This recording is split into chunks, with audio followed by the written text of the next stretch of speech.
Este material é voltado para aqueles que já detêm um certo domínio do idioma inglês e que necessitam ampliar seu vocabulário em áreas específicas. Nossa network de parceiros de escolas de inglês disponibiliza programas que atendem a diversas necessidades e orçamentos. Faça parte deste time de vencedores. Money talks and the language is English. Come to our workshops where we walk the talk in events promoted by englimm.com and Oceanoz. You will be able to practice your vocabulary about offshore vessels, oil tankers, platforms, scuba and commercial diving, also maritime regulations and more. Visionary professionals must join our partnership program. Go online and get registration for the next event closest to you. Be part of this extraordinary team.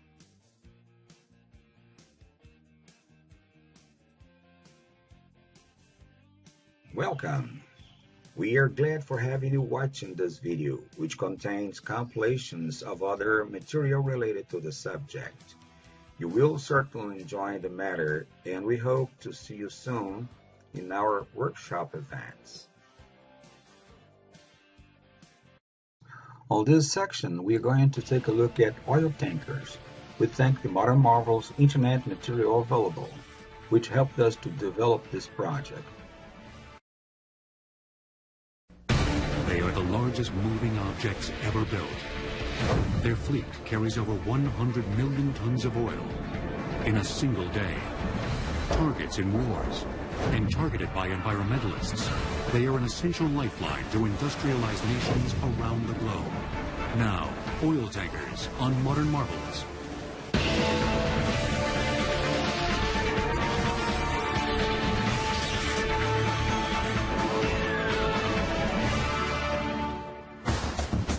Longer than most skyscrapers are tall. They are steel giants, carrying Earth's most valuable commodity.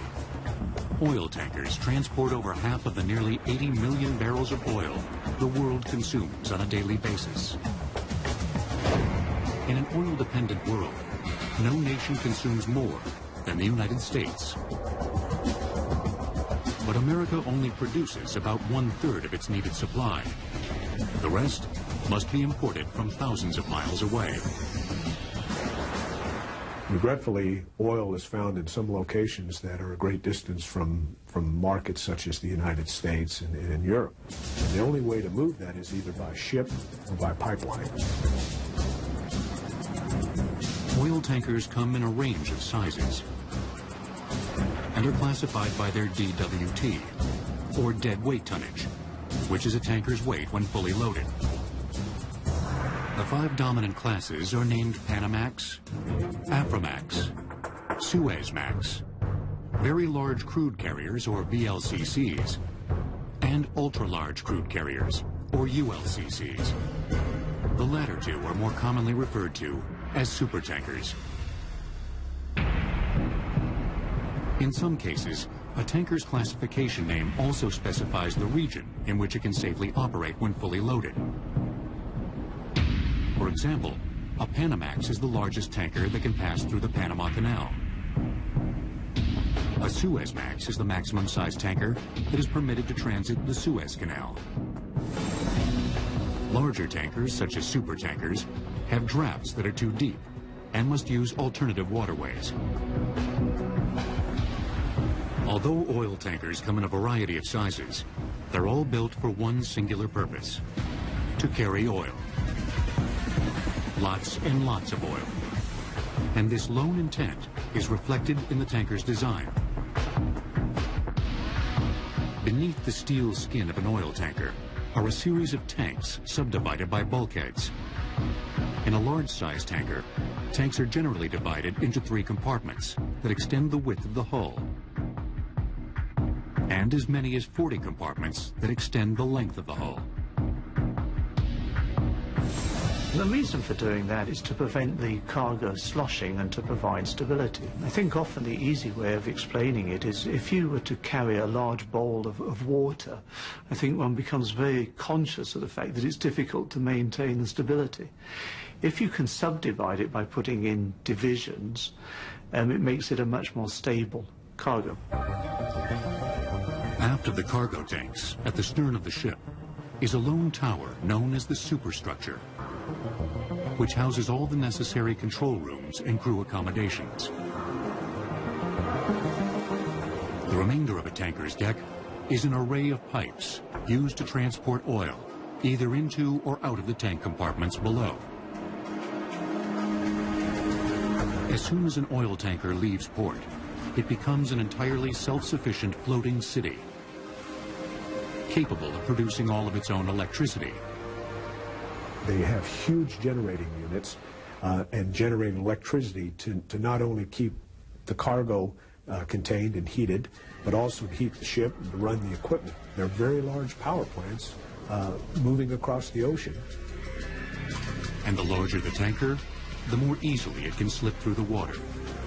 Therefore, a VLCC requires only a single 30,000 horsepower diesel engine for power. The propulsion system consists of a single propeller and rudder, capable of moving a fully loaded VLCC at a speed of 15 knots. Auxiliary generators produce the ship's electricity. Tankers, by nature, are the most energy efficient of all vehicles in terms of energy per ton-mile of the goods transported. We're moving at a cost of about 2 cents per gallon. So at the gas pump, the actual price we're paying for gasoline has about 2 cents for having transported the oil. At a port in the Pacific Northwest, the Suezmax tanker British Harrier is in the process of offloading cargo to its Cherry Point refinery. The crude we're carrying is from Argentina, and it's called Escalante. We carry 1 million barrels. It's that equivalent to probably 35 million gallons or so. It's a lot of oil. Although the Harrier looks safe in the calm waters of the port, offloading is actually one of the most dangerous aspects of its journey. Certainly, this is the risky part. We change the condition of the vessel greatly. This is a dynamic process, and it requires careful monitoring to avoid incidents, accidents, bad things, really. During cargo discharge, combustible gases are present on the deck of the ship. A single spark can lead to a catastrophic explosion. Crude oil is offloaded by huge steel pipes that extend the length of a tanker's center compartments. Additional pipes branch out from the main pipes in order to reach cargo in the starboard and port tanks. When the vessel is ready to discharge, hydraulic pumps create a vacuum inside the steel pipes, sending the cargo to more pipes that run along the ship's deck. From there, the oil is sent to a refinery or storage container via additional conduits. The discharging process for the Harrier will take 30 hours to complete. We'll have to run our pumps carefully to get as much out as possible. And I can assure you this vessel is going to be dry as popcorn at the end of the operation. But even after its combustible cargo has been emptied, the Harrier can still be a dangerous place. The power of the sea is so great. You've really got to watch the weather, because if you're doing full speed and the weather does deteriorate, the combined force of the weather hitting the ship can do a lot of damage. It can take steel structures on deck just away. To avoid accidents, sophisticated navigation tools are essential. On this ship, you can actually program the ship to alter course itself. The navigation with GPS, and that's accurate up to 50 meters. So yeah, you just read off a dial and there you are. Besides the weather and combustible cargo, the crew of the Harrier must battle one more hazard of sea life: boredom. It can be boring, especially oil tankers. They're at sea for long periods. They load offshore. They don't go into port as often as container ships or bulk carriers, and they can tend to be boring. The trip from Argentina to the west coast takes the British Harrier 21 days. To help pass the time, the Harrier is equipped with a gym, a recreation room, a bar, a full kitchen with chefs, a dining facility, and a complete complement of musical instruments. You've got to have a love of the sea. You need an attitude, a certain attitude to do this job. You got to love it. You got to love the job to do it, I suppose. The British Harrier exemplifies the efficiency of the modern oil tanker. But achieving this level of efficiency took the industry over 100 years and 2 world wars. With a deadweight tonnage of more than 564,000, the Yari Viking is the world's largest oil tanker. Measuring 1,504 feet in length, she is over 250 feet longer than the Empire State Building is tall. Oil tankers will return on Modern Marvels.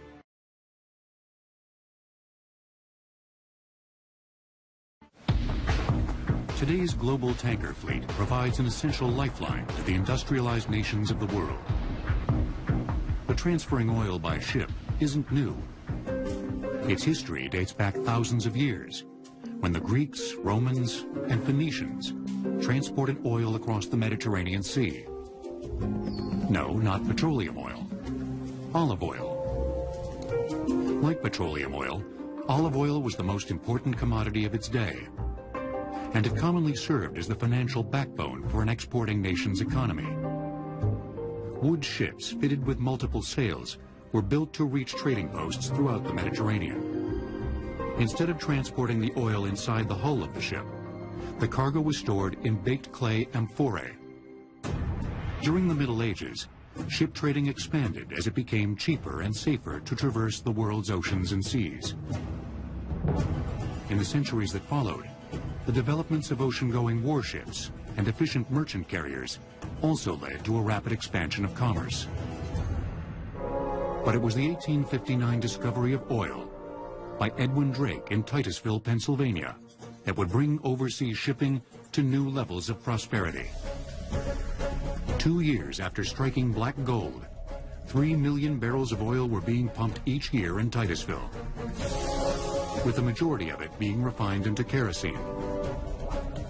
Coined the new illuminant, kerosene created a demand that stretched across the Atlantic to an oil-thirsty European continent.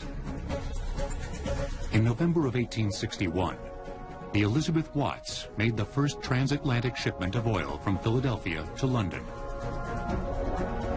Storing the cargo in wooden barrels, the double-masted 224-ton wood ship carried 1,329 barrels of oil on her maiden voyage. And those barrels had value, so having reached their destination, they were emptied and were then shipped back empty. So at the time, it was considered an efficient system, but shipping back empty barrels was not efficient. The barrels, which each held 42 U.S. gallons, accounted for up to a fifth of the ship's actual cargo weight. In 1886, British shipbuilders improved on the inefficient barrel with what most consider to be the world's first modern oil tanker, the iron and steel constructed Glukov. That ship utilized the hull of the vessel as the containment system. It was able to carry a larger cargo, steam-powered, wasn't so dependent on the weather, and it meant that one could actually organize the transportation on a more regular basis. The Glukov could travel at a rate of 9 knots, holding 3,020 tons of oil in 8 storage tanks that were subdivided by a series of vertical and horizontal bulkheads. Oil was pumped into the cargo tanks from shore and was protected from leakage by boiler-riveted steel plating that also formed the outer wall of the tanks. To further maximize the amount of oil that she could carry, the ship's cumbersome engine was moved from middle to far aft. The bridge tower and officers' quarters were relocated to the middle, and the smokestack and crew's quarters placed at the stern. The bow of the ship was home to a raised forecastle that protected her against rough seas and provided storage for supplies. The Glukov's distinct 3-island structure became the standard for tanker design for more than 60 years. In the early 1900s, the world's deep-sea tanker fleet numbered 145 ships, with trading between the United States and Europe reaching 2.3 million tons of crude a year. The largest tankers in the fleet had a cargo capacity of 12,000 tons, nearly 4 times that of the Glukov. But this increase in tanker size began to compromise their seaworthiness. Sir Joseph Isherwood came up with a solution in 1906. When the ship's going through the waves, it's moving up and down and bending in a longitudinal way. And the Isherwood system was developed to provide some longitudinal rigidity to help the vessel in terms of its bending. Before the Isherwood design, ships were built using numerous transverse frames, which formed the ribs of the ship.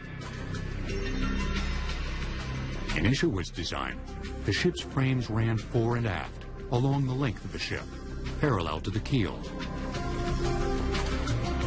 The frames were then connected to the keel by vertical bulkheads, which also divided the tanks. By 1914, 276 ships had incorporated the Isherwood design. The Isherwood system has been refined and modified, but it is still the underlying system that is employed in the construction of ships. The design system for the modern oil tanker had been achieved.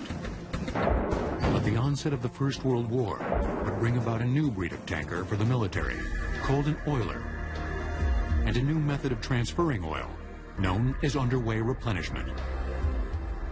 The tanker is a ship that's able to carry petroleum or water or some other liquid substance from point A to point B. An oiler can do that, but it also can do what the Navy calls underway replenishment, whereby it can refuel other ships while sailing across the ocean. In World War I, the strategy of the German Navy focused on Britain's dependence on oil imports to fuel its war campaign. Germany's new weapon, the U-boat, set up a blockade in the North Atlantic to cut off Britain's oil supply. When the U.S. entered the war in 1917, the Royal Navy was limited to a 10-week supply of oil. With little time to spare, the U.S. Navy sent a fleet of destroyers to assist the embattled British fleet. These destroyers had very limited range. They could just barely make it across the Atlantic. To ensure that they wouldn't have any problems, the Navy arranged to have them be refueled in mid-ocean by one of the Navy's oilers. Was aboard the Navy tanker Maumee, designed a ship-to-ship refueling system that consisted of 2 50-foot-long rubber hoses suspended by cargo booms. The Maumee was the first ship to perform underway replenishment. The advantage of underway replenishment is that the fleet or Navy formation can keep steaming while it is refueling, as versus having to go to a port somewhere and spend the time to refuel and then proceed on to its destination. By July 5th, 1917, the Maumee had refueled 34 destroyers headed for Europe.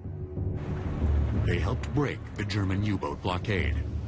The significance of refueling these destroyers was it was the first time that anyone had refueled ships at sea in a tactical operation. And it was the forerunner of something that would happen again and again, especially in World War II. In the mid-1930s, war clouds began to form again on the global landscape. The United States military was quick to realize that if a Second World War were to erupt, it would be a fully mechanized conflict, and tremendous amounts of oil would be needed to ensure victory.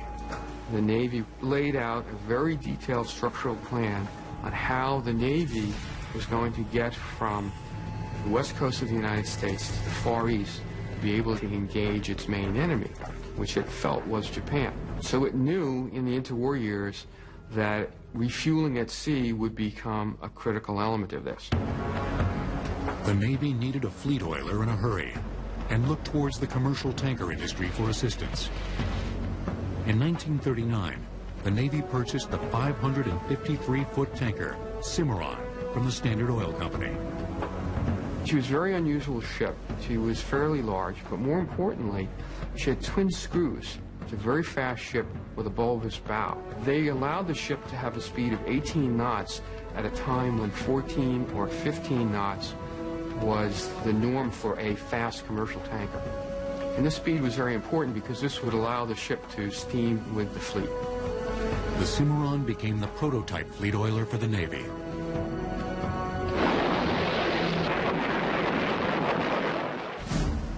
When the U.S. entered the war after the bombing of Pearl Harbor, the Cimarron class quickly distinguished itself in the battle for the Pacific.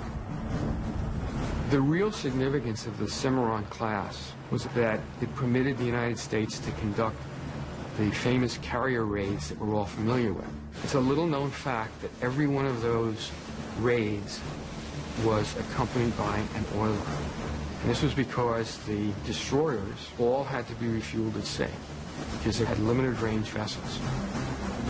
In addition to refueling at sea, the U.S. military needed to transfer millions of gallons of oil to the thousands of tanks, trucks, and planes that would be needed in Europe and along the Pacific fronts. Tankers were always a prime target of U-boats because they're important ships. Their cargo was important, so whenever a submarine saw a tanker, it would always go after it. The Allied forces were faced with the challenge of building tankers faster than the Axis powers could sink them. Their answer was the T-2 tanker. It was a standard design which allowed the ships to be built very quickly. They actually would construct segments on shore and then bring them to the building yard, and each time they built a tanker, they learned how to build it faster or quicker. About 525 of them were built throughout the war. They could do about 15 knots. They could carry all forms of petroleum. They were very instrumental in being able to support our forces overseas with large amounts of petroleum products. By the end of the war, the Navy's oilers and tankers have provided an invaluable lifeline of fuel to the Allied forces. While the oil tanker of World War II had achieved new levels of performance and size, a booming post-war economy was about to give rise to the oil tanker tycoon and the dawn of the supertanker. During the invasion of Okinawa in World War II, oilers delivered over 10 million barrels of fuel oil to the fleet at sea by underway replenishment.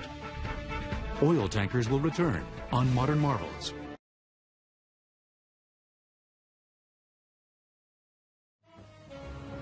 The end of World War II marked the beginning of unprecedented growth for the United States economy.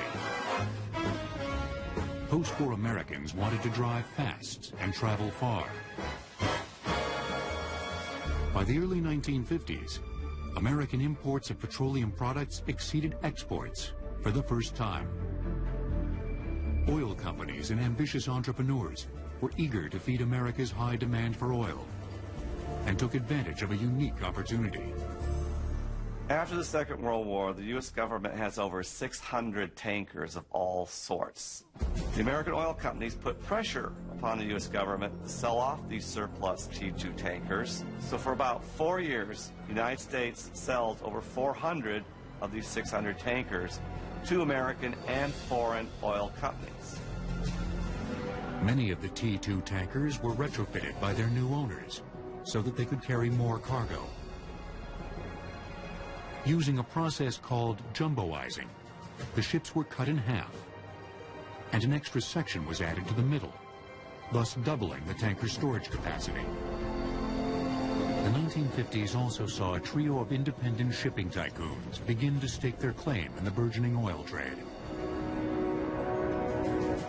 Greek shipping magnates Aristotle Onassis and Stavros Niarchos joined American Daniel Ludwig in an unofficial competition over who could lay claim to the title of owner of the world's largest tanker. The competition that existed between the various independent owners was just probably as much ego as it was economics of the day. There was a lot of status carrying, I now have the world's largest tanker. American ship owner Daniel Ludwig chose to go overseas to the Kure shipyards in Japan to build his tanker fleet. That was a surprise to the industry worldwide. because historically the ships were either built in Europe or they were built in the United States. And all of a sudden, Japan came in as a third competitor. In Japan, Ludwig found a country desperate for industry and a highly skilled workforce with a proud tradition in shipbuilding. As Ludwig began to build his tanker fleet, Greek shipowner Aristotle Onassis grabbed the title of world's largest tanker owner with the launching of the Tina Onassis in 1952. His Greek rival, Stavros Niarchos, bested him in 1955 with the 47,000 deadweight ton vessel, Spiros Niarchos. But it was political instability in the Middle East that would bring tanker tonnage to unprecedented levels. The Suez Canal, which links the Mediterranean Sea with the Red Sea, provides the shortest shipping route from the oil-rich Middle East to ports in Europe and the United States. In 1956, Egypt nationalized the previously unrestricted passageway. Israel, which relied heavily on the canal for trade, considered this a threat. Joined by Britain and France, Israel declared war on Egypt. The conflict left ships scuttled along the vital waterway, and the canal was closed. Ultimately, the United Nations settled the conflict, and the canal was reopened. But the tanker industry felt it could no longer rely on the political instability of the passageway. There was a realization that the oil that was moving from the Middle East to Europe, to the United States, had to come around South Africa, around the Cape. The route around the Cape of Good Hope and then north to Europe or the U.S. added as much as 11,000 miles round trip to a tanker's voyage. To maintain the normal flow of crude to both continents, tanker tonnage had to increase by nearly 100%. The industry was left with two alternatives: either build a large fleet of small vessels or a small fleet of large vessels. The decision came down to the economics of scale. If you had a box 10 foot by 10 foot by 10 foot, there's let's call it feet. There's 1,000 feet within that box. If you go 20, 20, and 20, it is 8 times the volume. So it's not linear. By just doubling the size, you create huge amount of volume. And there was a rush to build a lot of large tankers, super tankers at that time. A large part of the industry said this is the future. After the closure of the Suez Canal, Daniel Ludwig set the maritime world abuzz by breaking the 100,000 deadweight ton barrier with the launching of the Universe Apollo. The supertanker was born. Around this same time, a dramatic change began to take place in tanker design. The three-tower arrangement that originated with the Glukov was combined into one superstructure, placed at the stern, leaving the entire forward hull for tank space. As maritime engineers began to transform the tanker's design, deadweight tonnage barriers continued to fall. In 1966, the Idemitsu Maru became the first tanker to eclipse 200,000 deadweight tons, becoming the first VLCC, or very large crude carrier. Just 1 year later, the Suez Canal closed again, this time for 8 years. The industry's gamble in building supertankers had paid off. And Daniel Ludwig was ready to push the envelope of size even farther. In 1967, he unveiled the 300,000 deadweight ton Universe Ireland. Ludwig had once again established a new record in tanker tonnage. The Universe Ireland became the first ULCC, or ultra-large crude carrier. Ludwig's landmark achievements, breaking the 100 and 300,000 tonnage barriers, gave him the recognition among his peers as the father of the supertanker. But for the United States, the world's largest importer of oil, the draft of a fully loaded supertanker posed a large problem. None of the ports could handle a ship of that draft. So what we find happening still today in the United States is these larger crude carriers come in, They stay offshore 20, 30 miles, and they actually do what we call lightering, which is take the oil from the large ship and actually put it on a smaller ship, which does have the draft to allow it to go into these ports. Lightering typically takes place while both ships are underway. Maneuvering the smaller ship alongside the larger tanker can be dangerous. This is a lightering fender. What we use them for is to keep the two ships that are lightering from coming in contact with each other. As you can imagine, the size of these is tremendous because there's tremendous forces involved in bringing two full-size tankers together that are carrying perhaps 300,000 tons of cargo each. We don't want them coming into contact at sea. With the fenders in place, the ships are moored alongside each other. After checking to make sure the tankers are secured, rubber hoses measuring up to 90 feet in length are transferred over to the lightering vessel. Typically, cargo is offloaded using a 250 psi pump, which can transfer oil at a rate of 30,000 barrels an hour. By the 1970s, the growth of the tanker industry appeared limitless. But this burst of growth would soon be stunted by a series of supertanker explosions and several devastating oil spills. A fully loaded supertanker traveling at a speed of 16 knots needs up to 20 minutes to stop.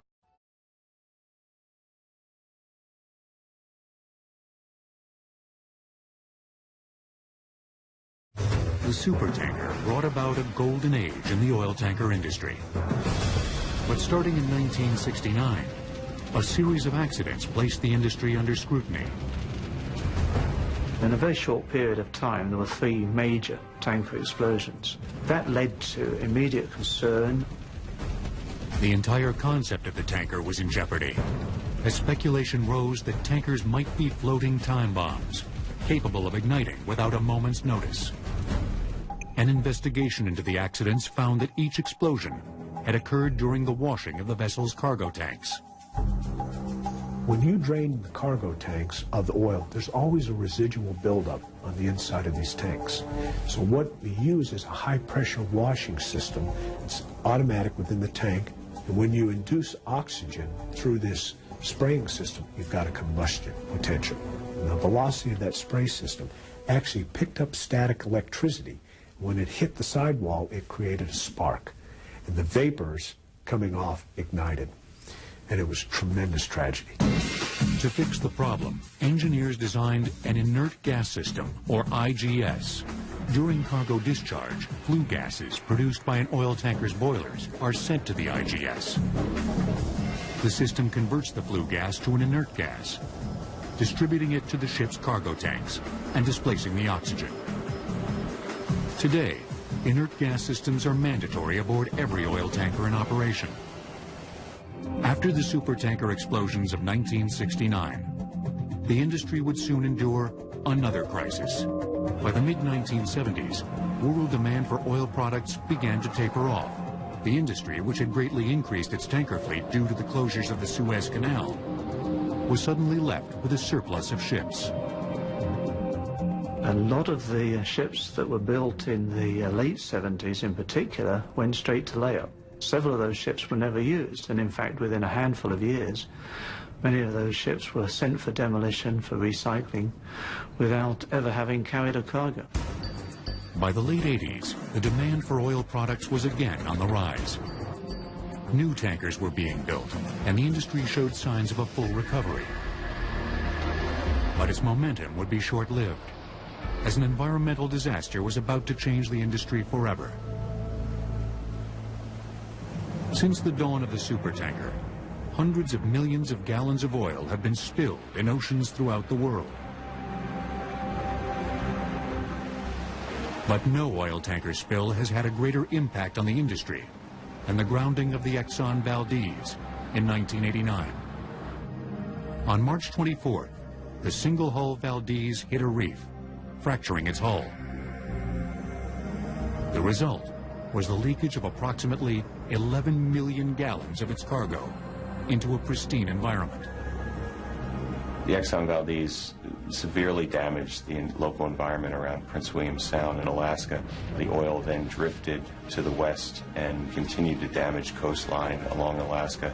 It killed many animals outright, from birds to seals to sea otters, and then continued to damage fish populations and other aquatic populations.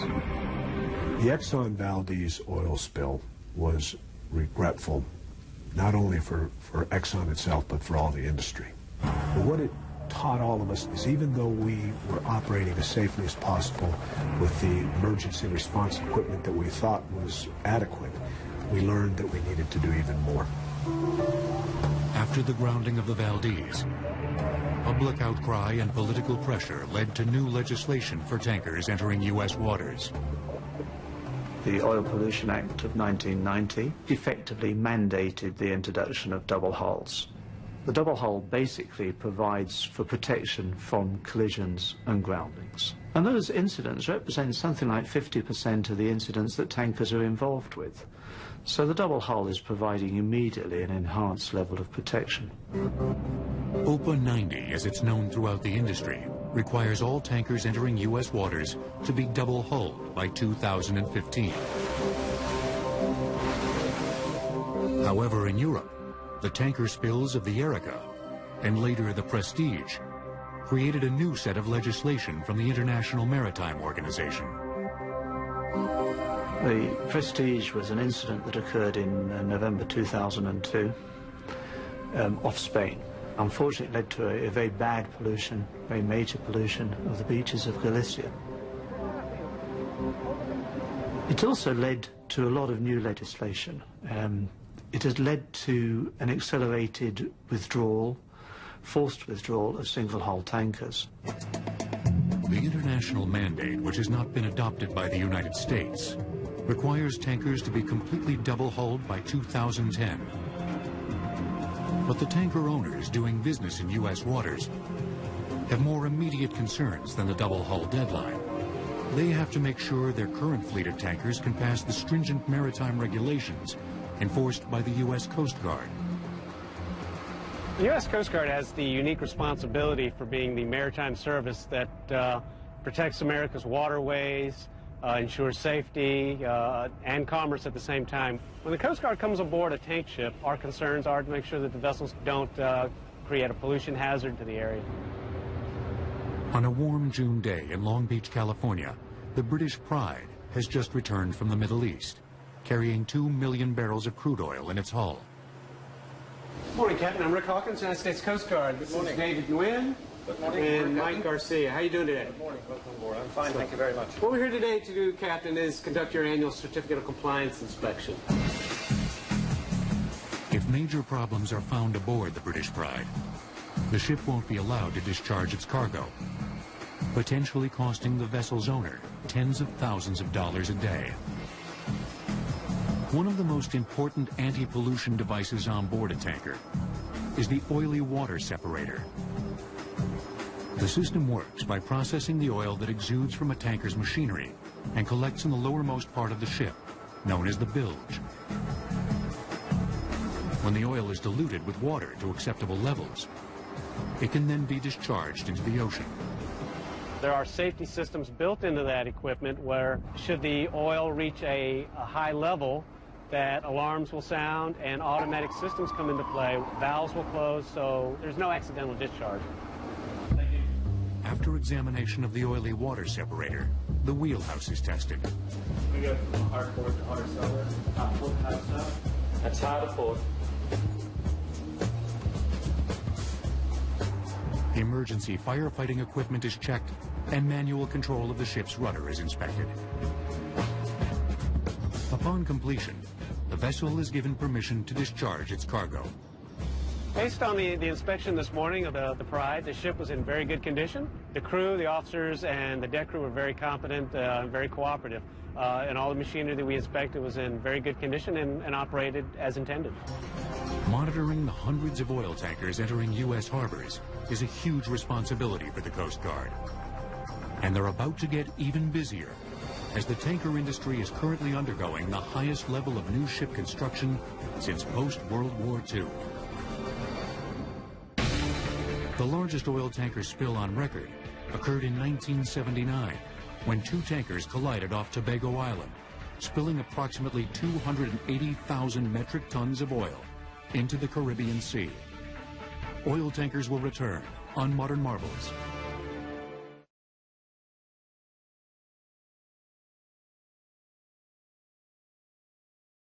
At the National Steel and Shipbuilding Company in San Diego, California,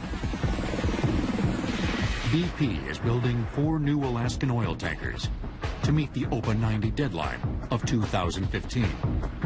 At 185,000 deadweight tons, each ship consists of 34,000 tons of steel and requires 106,000 gallons of paint. But what is unique about these ships is a redundancy system that ensures a level of safety far beyond the requirements of OPA 90. We call it double-double. It's double hull, double engine, double propeller, double everything. And they're designed to enhance the safety of transporting oil out of Alaska waters. If the engine were to fail, the other one could operate independently and propel that ship. The same with the rudder. If you were to lock your rudder in and you couldn't move that rudder, you could actually shut down that engine and operate off of a separate propulsion system. The rebuilding of BP's tanker fleet won't come cheap, as each Alaskan tanker will cost nearly $250 million. But BP has found at least one way to help offset the cost. Oil tankers reserve several tank compartments to store seawater. This is used to ballast the ship after cargo is discharged. If you take a simple idea of an outer wall and an inner wall that we now call the double hull, you can use that space for ballast. When you do, you can use more of the internal tanks to carry more product, crude oil or gasoline or whatever you may be transporting. You actually get more efficient use of the space. The Alaska Frontier will be the first of BP's new Alaskan-class oil tankers to begin service. I named the Alaskan Frontier. When the Alaska Frontier sails, it will be the safest tanker sailing in U.S. waters. However, BP isn't the only company that is undergoing a massive rebuilding of its tanker fleet. New legislation has brought about the highest level of tanker construction since post-World War II. The reason is the industry, ahead of the deadline, is beginning to build their double-hull tankers around the world. By 2010, which is still 5 years before the requirement for all double-hull, approximately 85% of the world's oil tanker fleet will be double-hulled. Addicted to oil. While renewable energies are being developed, their evolution remains slow, and the world's demand for oil continues to increase.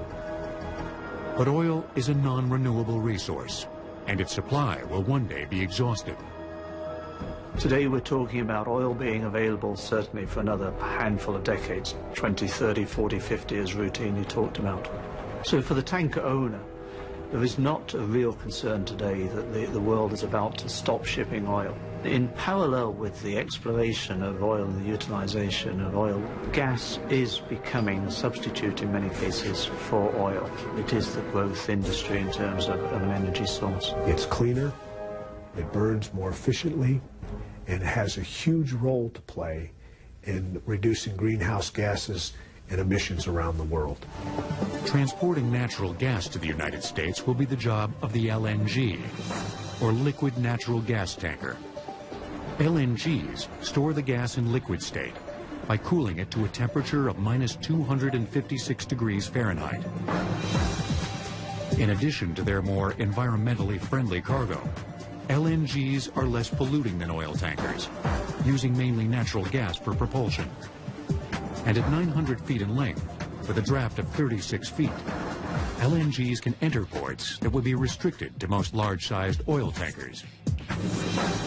While the current LNG fleet numbers just under 200, that number is expected to increase in the coming years. Some reports suggest that by 2050 there will be as many LNG carriers, 450, 500, as there are very large crude carriers, oil carriers today. Although oil tankers remain the most important energy lifeline to the world, The increase of the LNG fleet signals that its tenure of dominance is limited. Declining oil reserves combined with a global increase in energy consumption will inevitably force the proliferation of alternative fuels. As alternatives emerge, as we start to develop other ways to get around in our cars, hopefully tankers will become obsolete, hopefully refineries will become obsolete, and we will get off of our oil addiction. But the footprint left behind by these steel giants will endure for generations to come. I think in the future there'll be a realization that it was indeed a marvel of the time, a necessity of the time. It's an industry that continuously improved, that used innovative techniques to make the movement of hydrocarbons even safer, that supplied much needed energy to places that before ships were built the way they are, you couldn't get the energy to them. The oil tanker will forever be linked to the spectacular growth of the petroleum industry. It will serve as a reminder of a time when nations depended on oil from thousands of miles away to power the industrialized world. Thanks for watching. We know these informations you just seen will add great value to your professional skills. Don't miss our local workshops where you can meet other professionals and enhance your network. We look forward to seeing you soon. Thank you. Este material é voltado para aqueles que já detêm um certo domínio do idioma inglês e que necessitam ampliar seu vocabulário em áreas específicas.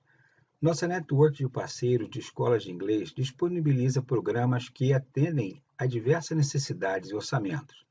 Faça parte deste time de vencedores.